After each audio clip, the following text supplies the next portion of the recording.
Amigos, ¿cómo están? Bienvenidos a una nueva entrega de Mejor Dicho en este ciclo 2021. El placer de poder estar llevándoles este programa a ustedes y el agradecimiento eterno porque nos abren las puertas de su casa, algo que agradecemos y lo hacemos con mucha alegría y responsabilidad. Agradecerle también a la gente de Caipa, el lugar donde estamos trabajando en este momento, en el centro de eventos de Caipa, un lugar maravilloso, ustedes ya lo saben, que siempre nos abre las puertas y nos permite trabajar con la mayor comodidad. A su presidenta Mónica Vía y en el nombre de ella a todos los integrantes de la familia de Caipa, muchas gracias. Hoy, viste que a veces tenés la suerte de darte algunos gustos. Hoy es un día que me voy a dar un gusto de reencontrarme con alguien que quiero, alguien con quien compartí mucho tiempo en mi adolescencia y que luego de un tiempo me vuelvo a reencontrar, ya hombres, ya distintos y con tareas bien definidas. Él nunca se apartó de lo que él quería ser sacerdote y lo es, pero avanzó por otros lugares también, que también es el motivo de esta charla. Le doy la bienvenida. Te voy a presentar primero como sacerdote, después como doctor, como licenciado, como un montón de cosas más, al amigo Gabriel González Merlano. Bienvenido. Bueno, muchas gracias, Daniel, muchas gracias por la invitación y no hay más presentación que la de la amistad que tenemos, nada más, así que soy Gabriel, nada más. Gracias. Así que bueno, muchas gracias.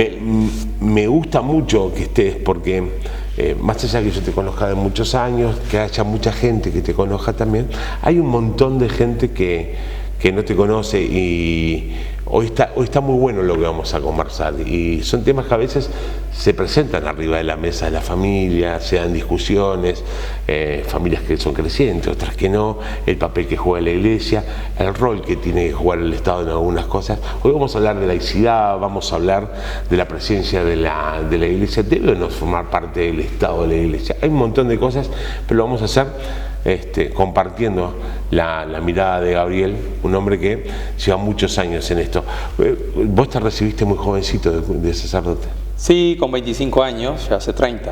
Es decir, ya revelo miedo. Te vendiste. Lo que querías ocultar lo vendiste. Sí, va a ser 30 este año. ¿Te ordenaste en Argentina? No, aquí en Uruguay. Después que estuve en Fray Bento, donde nos conocimos en el año 85. Es verdad. Después ahí fui a Argentina a estudiar, y ahí hice la parte de filosofía, 3 años, y después ya volví a Montevideo, hice la teología y me ordené aquí, quedé aquí por unos cuantos años, unos 3 años, y después fui a España. Ahí estuve algo más de 3 años y después ya... Ahí haces el doctorado. Ahí hice la licenciatura y me quedó pendiente el y los cursos de doctorado. El doctorado es más trabajoso porque es una tesis, es un trabajo de investigación muy profundo que lleva mucho tiempo. Entonces ese lo hice acá. Desde Uruguay, con mucho trabajo, con mucha dificultad porque ya era párroco aquí en Durazno. Entonces, claro, el tiempo se recortaba mucho y bueno, y al final lo terminé y defendí, la tesis doctoral. ¿Y en tu comienzo qué estuviste? ¿En parroquia o estuviste en la catedral? Estuve en parroquia. Yo cuando me ordené estuve en Fray Marcos. Ajá. Tuve 2 años, el año de diácono y el primer año de sacerdote. Después pasé acá a Florida, a Santa Teresita, tuve 2 años y de ahí fui a España. Y cuando volví estuve 6 años en Durazno, desde el 97, 7 años, hasta el 2003. 97 al 2003 en Durazno, y a partir de ahí ya no estuve más en parroquia, es decir, ya me dediqué a la docencia y a la investigación. Claro, pero también asumí responsabilidades también en la Universidad Católica de Uruguay. Claro, ¿no? sí. Cosa y las cuestiones más vinculadas a lo pastoral, a lo sacerdotal, siempre las hice aquí en Florida los fines de semana. ¿No? Es decir, fundamentalmente en el monasterio Virgen del 33, de las hermanas Clarisas. Algunos años también estuve ahí colaborando en las hermanas de Calcuta, es decir, pero siempre es trabajo de fin de semana. Durante la semana mi actividad es otra. Gabriel. Que te digo, es doble, la enseñanza por un lado, o sea, la docencia, y por otro lado el tribunal eclesiástico, porque también soy juez eclesiástico, porque como ¿Y qué tarea tiene derecho canónico. Y bueno, se encarga fundamentalmente de todas las cuestiones jurídicas internas de la Iglesia. Es decir, la Iglesia ha desarrollado un derecho muy amplio, ¿no? Es decir, un derecho que aparte es muy antiguo, que es incluso la base de muchos de nuestros derechos civiles, ¿no? Claro. Por la antigüedad misma que tiene la Iglesia. Por supuesto. Entonces, pero fundamentalmente en los tribunales, es decir, hay mucho trabajo de tipo administrativo, canónico, o sea, jurídico, pero en el tribunal en sí, en general, entiende temas fundamentalmente matrimoniales. De nulidad matrimonial y esas cuestiones. Ese es el mayor trabajo que tenemos. No están vinculados a ningún tipo de proceso de canonización bueno, lo decidió por el padre Cacho, pues también podría ser. Por Jacinto. También podría ser. Jacinto Vera. Sí, yo de hecho colaboré mucho en la causa de Jacinto Vera. Sí, lo sé. Sí, también puede dedicarse a eso. También en cuestiones ahora, por ejemplo, lamentablemente, estos casos de abuso de sacerdotes también, se entiende de esas cosas, todo lo que es el aspecto eclesial, ¿no? Canónico, como se le llama. No voy a entrar en ese terreno, pero vamos a pasar al motivo. ¿Qué es la laicidad? ¿Cómo le podemos comprender la laicidad? Porque a veces uno comenta y tiene referencias sobre aspectos muy puntuales del término. La laicidad es un término ambiguo, equívoco, es un término muy que lo quiero poco, si se quiere. La laicidad es una posición del Estado frente al fenómeno religioso. Los ciudadanos no somos laicos, los ciudadanos tenemos creencias. Exacto. O somos ateos. Sí, se es creyente o se es incrédulo. Se es creyente, musulmán, católico, cualquier cosa. El camino que quiera. El camino que quiera. Ahora, es decir, el ciudadano, la laicidad no es un atributo del ciudadano. El ciudadano es creyente, agnóstico o ateo. La laicidad es un atributo del Estado. Es cómo se para el Estado frente al fenómeno religioso. Entonces, ¿qué significa laicidad como posición del Estado? Bueno, significa lo contrario a confesionalidad. Un Estado confesional es un Estado que adopta una religión, ¿tá? Como fue Uruguay desde 1830 a 1918, que había adoptado como propia la religión católica. A partir de 1918 comienza a ser laico. ¿Qué quiere decir entonces la laicidad? Esa posición del Estado frente a la religión. ¿Qué posición es? Neutralidad. ¿Tá? Es decir, no asume una religión. Aconfesional.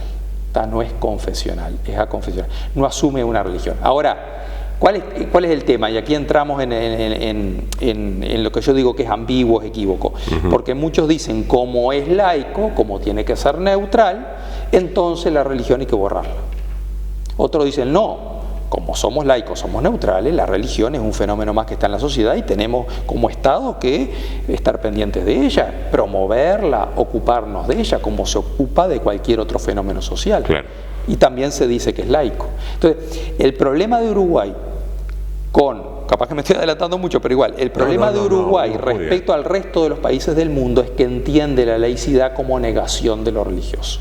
Como el Estado es laico, por tanto neutral frente a lo... Perdón que la interrupción, pero ¿lo entiende la ley o lo entiende el ciudadano? Mira, yo he defendido, y últimamente este año pasado, en agosto presenté aquí un libro en Florida, que es el segundo tomo de 3, el tercero quizás, si Dios quiere lo presento este año, que se llama Derecho y Religión en Uruguay. Estoy haciendo la evolución de la relación entre el derecho y la religión. Por eso la pregunta tuya es muy buena, es muy oportuna.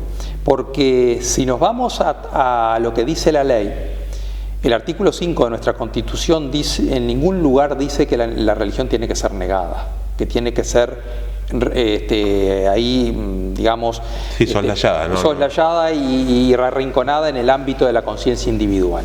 En ningún lado le dice. Lo único que dice el artículo 5 es que todos los cultos son libres en Uruguay, libertad religiosa, que el Estado no sostiene religión alguna, aconfesionalidad, neutralidad, laicidad, y luego incluso en el resto del artículo, es decir, hay una concepción muy positiva con el fenómeno religioso. A ver, ¿qué dice? Que reconoce a la Iglesia las propiedades de los templos, o sea, reconoce que la Iglesia es una persona jurídica que tiene capacidad de tener ¿Está? O sea, una cosa muy buena. Claro. Y después dice que están exonerados de impuestos los templos consagrados al culto de las distintas religiones.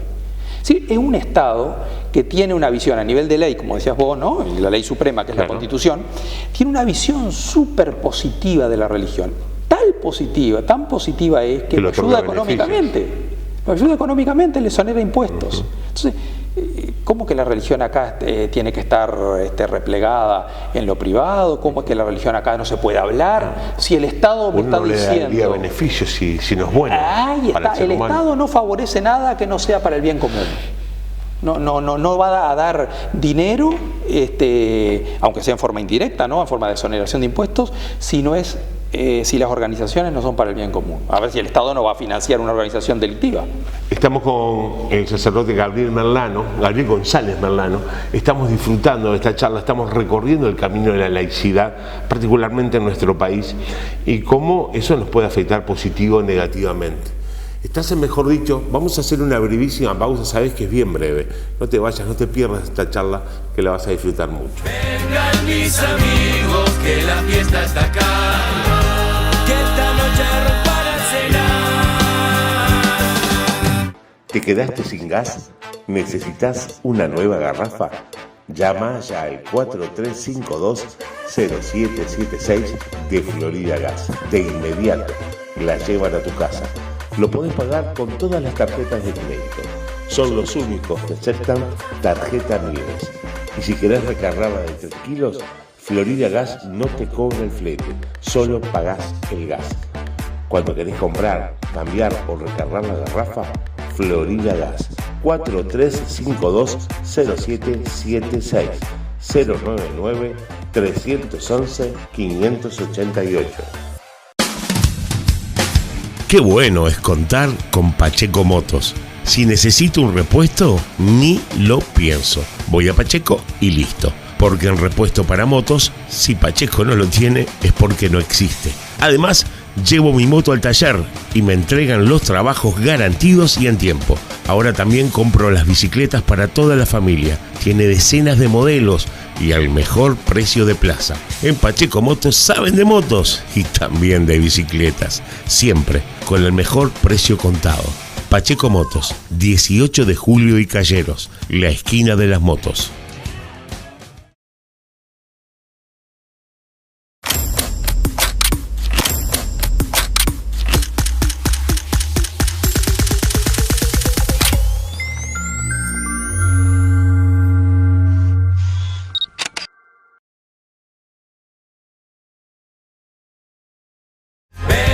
Mis amigos, que la fiesta está acá, que esta noche rompan a cenar. Seguimos en Mejor Dicho, en nuestro segundo bloque, hablando con Gabriel González Merlano, sacerdote, doctor en Derecho, licenciado en Derecho canónico, sí. Hombre que tiene una profusa participación literaria a propósito de este tema que estamos tratando, el tema de la vinculación del Estado con la Iglesia, la laicidad. Me dijiste que era un error la laicidad al comienzo, no es buena la laicidad, dijiste. La laicidad nuestra no, yo considero que no es buena. No es buena por esto que te estaba diciendo en el bloque anterior. Por las malas señales. De que la Constitución es clarísima. Ahora, ¿por qué se ha desarrollado una laicidad de tipo? Si el Estado valora lo religioso, si el Estado dice que lo religioso es bueno y por tanto hasta lo promueve, coopera económicamente con el ámbito religioso, ¿por qué la religión no está en la escuela? ¿Por qué la religión no está en los hospitales? En el servicio militar. Te estoy diciendo cosas que están en todos los países del mundo, porque nosotros creemos que Uruguay es como el resto. No, Uruguay es una isla, en este punto es una isla, una cosa totalmente original. Es una cosa totalmente original. Es decir, ¿por qué la religión no está en el ámbito? En otros países, público? Claro. Otros países. A ver, la religión en la escuela está en todos los países, escuela pública me refiero, ¿no? Ajá. Todos los países. Servicio religioso tienen las Fuerzas Armadas, la policía, los hospitales, las cárceles. Es decir, eso es común en todo país, ¿no? Porque es un derecho que tiene, es el derecho a la libertad religiosa que tienen las personas, ¿no? Entonces digo, eso que en Uruguay la Constitución digo una cosa, pero se haya hecho otra, es una interpretación muy restrictiva de la Constitución, fruto de una postura ideológica. ¿Tá? Una postura ideológica, y acá hay que decirlo con todas las letras.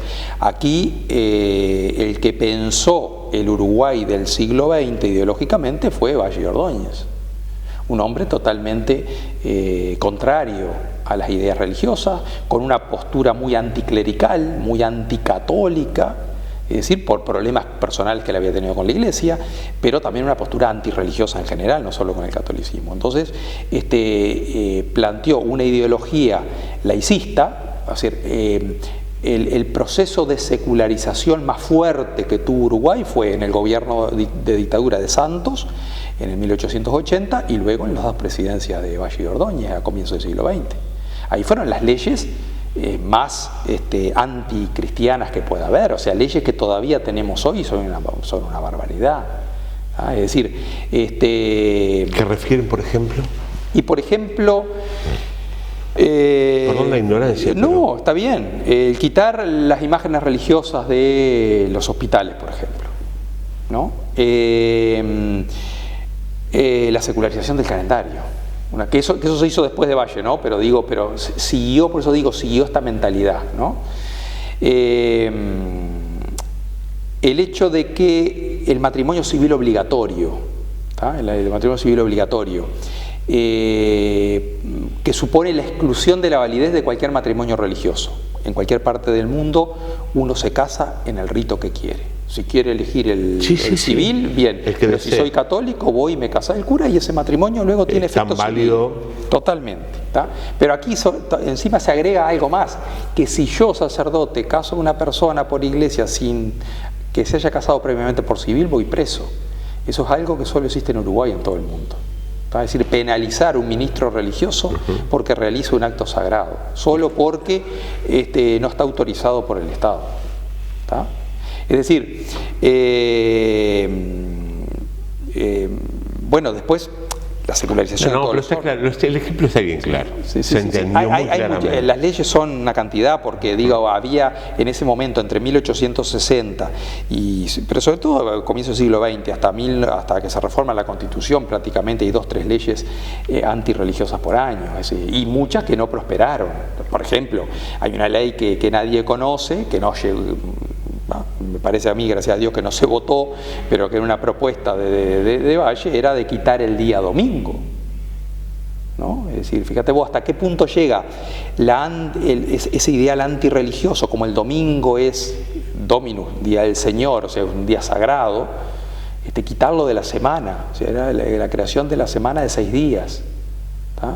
Es decir, claro, totalmente, digo como ejemplo, ¿no? Es decir, la secularización del calendario, tiempo después, ya te digo, fue en el año 19.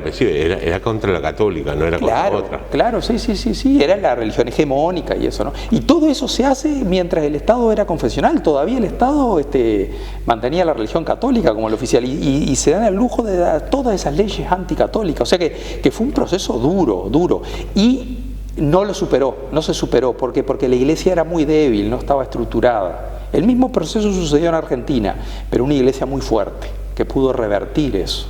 ¿Tá? Entonces volvió a sus orígenes cristianos. Nosotros no pudimos volver a los orígenes. Porque, vos sabés que me quedó rechinado, una iglesia débil. Débil, sin estructura. No olvidemos que nosotros, la iglesia se constituyó la primera diócesis, que es la estructura firme, organizada, en 1878. Estamos hablando del 18. Claro, pero a partir de ahí se comienza a estructurar la iglesia y todavía no está. Tenía un solo obispo. Porque, ¿qué pasa? De acuerdo al derecho de patronato, que era el derecho que tenía el Estado de presentar y aprobar los candidatos a obispos, habían nombrado 3 obispos y no habían sido aceptados por el Estado, por todo esto que estamos diciendo, por este clima de conflicto que había. Entonces llega 1918 y hay un solo obispo en todo el Uruguay. ¿Jacinto Vera? No, era Soler. Soler había muerto y no había uno, Izaza, que había sido el auxiliar y quedó como administrador apostólico, porque no se podía nombrar obispo porque el Estado no lo aceptaba. Y se habían creado las diócesis en 1897 de Melo y Salto y no habían podido ser provistas de obispo. Entonces tenemos una iglesia con un obispo en todo es decir, afrontando una lucha cuerpo a cuerpo con el Estado. El Estado es mucho más fuerte. Entonces, ¿qué pasó? Esa laicidad que yo digo es un atributo solo del Estado, pasó a la sociedad.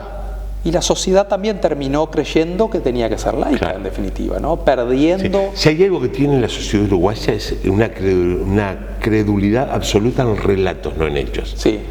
Sí. Me sorprende cómo ante una verdad constatable con los propios ojos siguen sosteniendo un relato que no existe.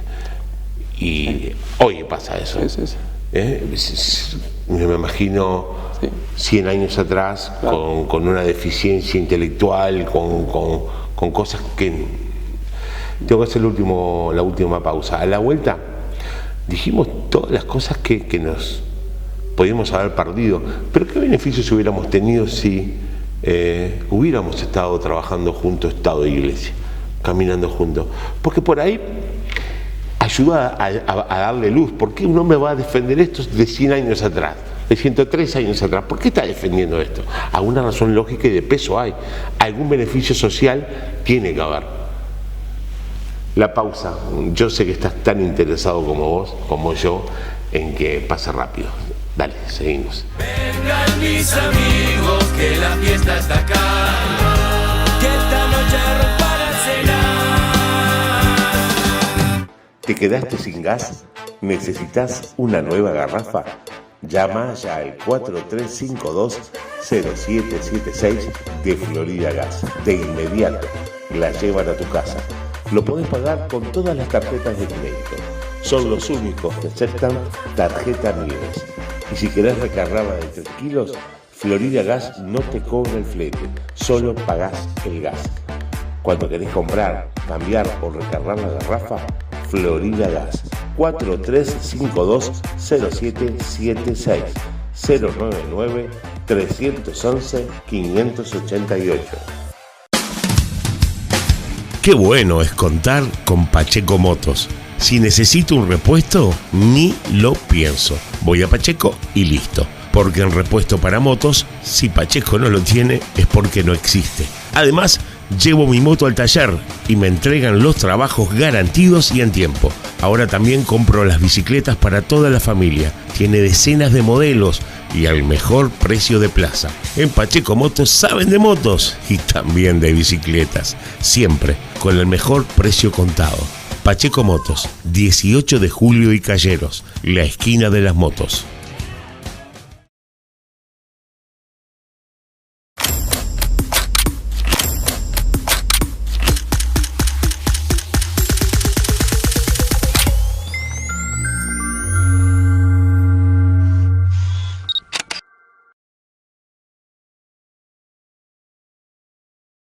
Vengan mis amigos, que la fiesta está acá, que esta noche rompa la cena. Arrancamos este tercer bloque y como ustedes ven y como lo hacemos desde el año pasado, siempre acompañados por una obra de arte de algún plástico floridense. Nos parece una linda ventana para ellos, para difundir el arte que hay en nuestro departamento. Hoy, nuevamente una obra, hacía tiempo, del año pasado que no traíamos nada, del artista Sonia Iris, una mujer que tiene una calidez, una mano exquisita, de reconocida trayectoria, ha expuesto, por supuesto, con nuestro departamento, pero a nivel internacional. Sus obras son muy reconocidas. Hoy nos tuvo la gentileza de presentarnos este cuadro, Un ángel para ti se denomina este cuadro. Está hecho en acrílico a espátula y pincel sobre fibra. Es una obra muy bella. Tiene la calidad, maneja la luminosidad, los colores, puede transmitir con mucha sencillez, mucha luz.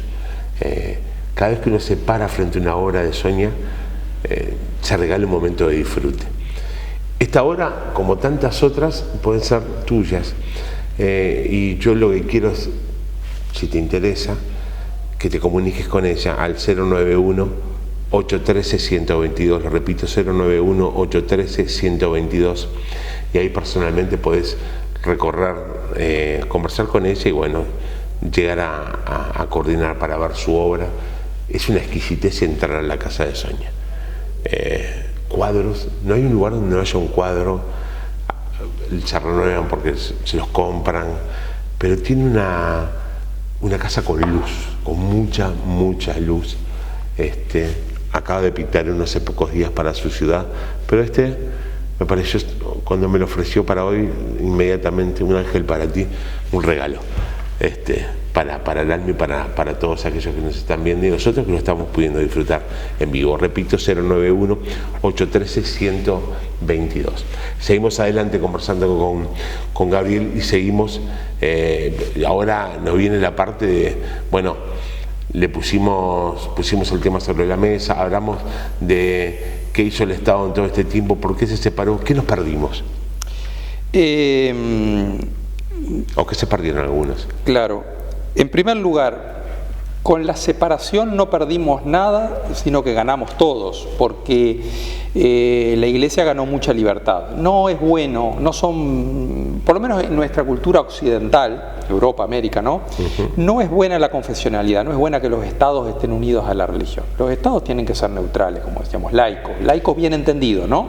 No el laico de laicismo que excluye la religión, sino el estado laico que aprecia que ahí hay un fenómeno religioso, como aprecia el deporte, ¿tá? Como aprecia otras ramas de la cultura, es un hecho social el religioso, está ahí presente, lo promueve, lo regula, sin tomar partido por ninguno en especial, por ningún grupo en especial. Esa es la actitud laica. O sea, la actitud laica no es negar lo religioso, sino no tomar partido por un grupo especial, pero el total de lo que es el hecho religioso, el factor religioso, el fenómeno religioso como hecho cultural, como hecho social, el Estado tiene que tenerlo en cuenta, no lo puede negar, está ahí. Entonces es ridículo un poco el Estado uruguayo cuando niega lo religioso, ¿no? Cuando no regula nada sobre el fenómeno religioso, cuando quiere esconder lo religioso, no, de eso no se habla, porque está ahí presente. Entonces ganamos con la separación. Ganamos con la separación porque el Estado es libre, no está atado a un grupo religioso. Es una gran noticia. Claro. Y lo segundo es son libres los grupos religiosos, que están en condiciones de igualdad frente al Estado.